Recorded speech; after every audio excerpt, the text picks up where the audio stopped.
Bharatiya Janata party Bengal की team ने एक असेसमेंट करा है, जो पोलिंग हुई है ऐसा इसका, और मैं स्पष्ट रूप से आपको बताना चाहता हूं 152 सीटों में से 110 से ज्यादा सीटें भारतीय जनता पार्टी जीतने जा रही है।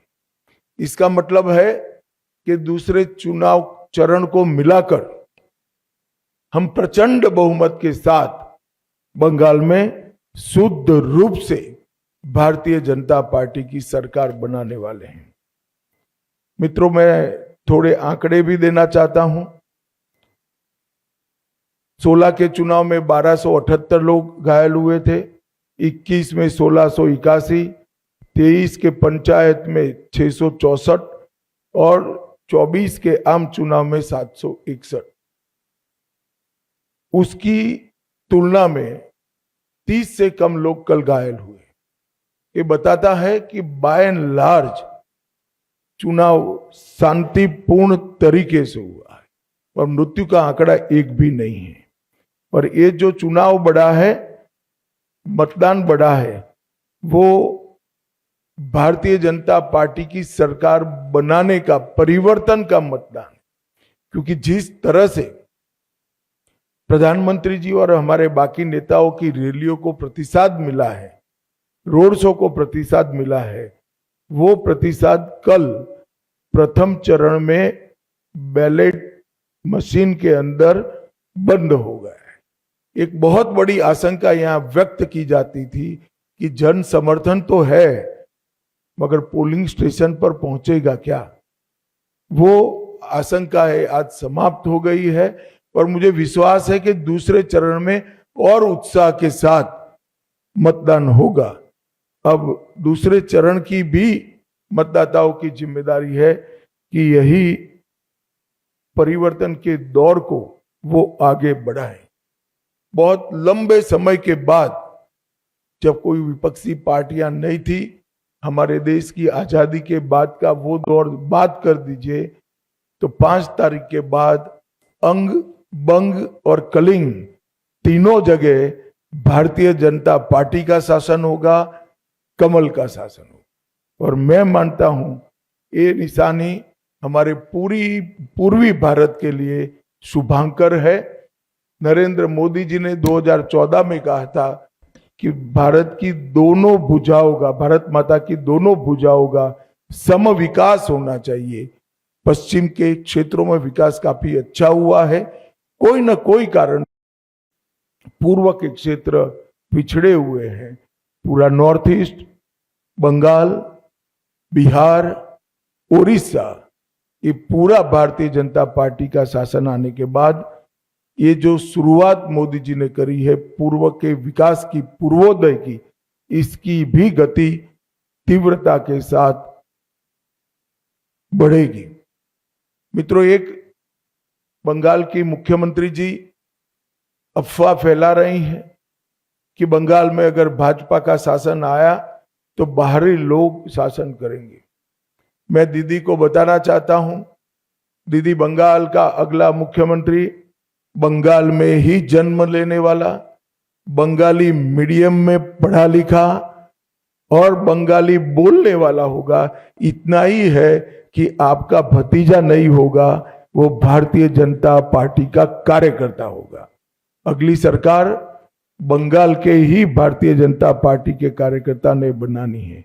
भाइयों बहनों, भारतीय जनता पार्टी की सरकार बंगाल में बनने के बहुत बड़े मायने, हमारी सबसे पहली प्रायोरिटी होगी कि बंगाल की महिलाओं को हम सुरक्षा प्रदान करें, उनको भय से मुक्त करें। जिस राज्य की महिला मुख्यमंत्री ये कहती हो कि 7 बजे के बाद महिलाओं को घर से निकलने की जरूरत क्या है, मैं मानता हूं उनको शासन करने का कोई अधिकार नहीं।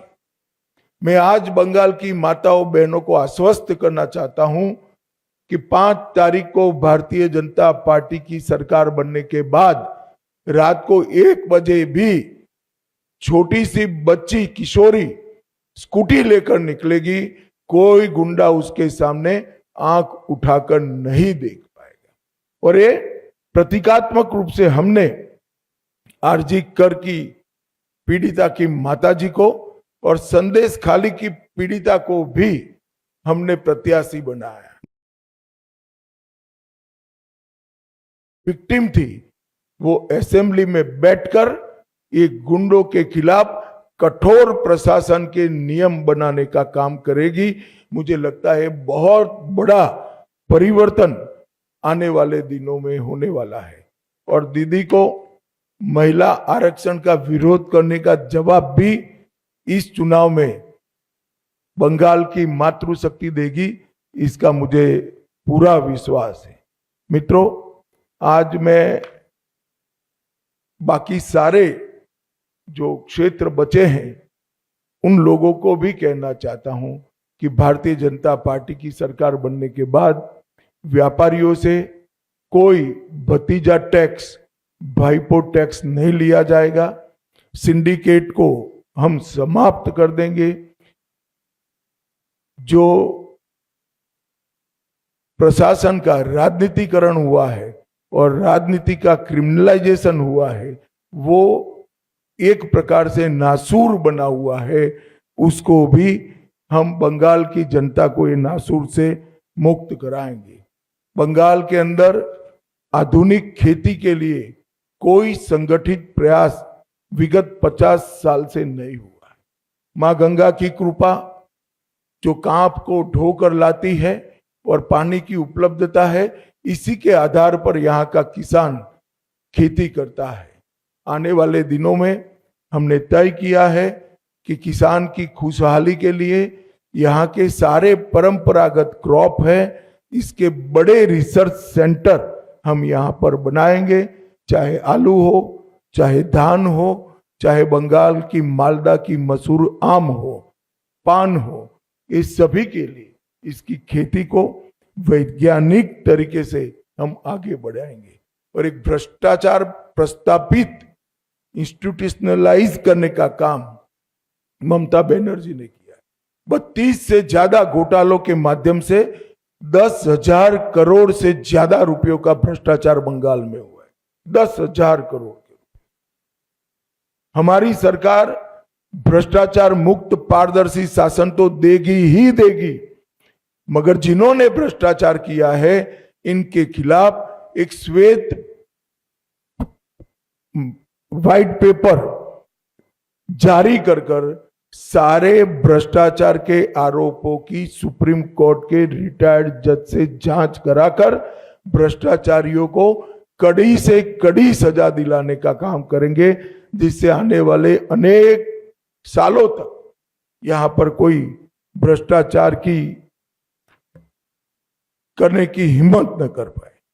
मित्रों, हमने अपील की है कि आप परिवर्तन करिए। बंगाल के मतदाताओं को अपील की है। परिवर्तन का मतलब एमएलए बदलना नहीं है।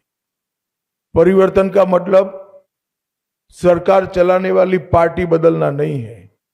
परिवर्तन का मतलब मुख्यमंत्री बनाना नहीं।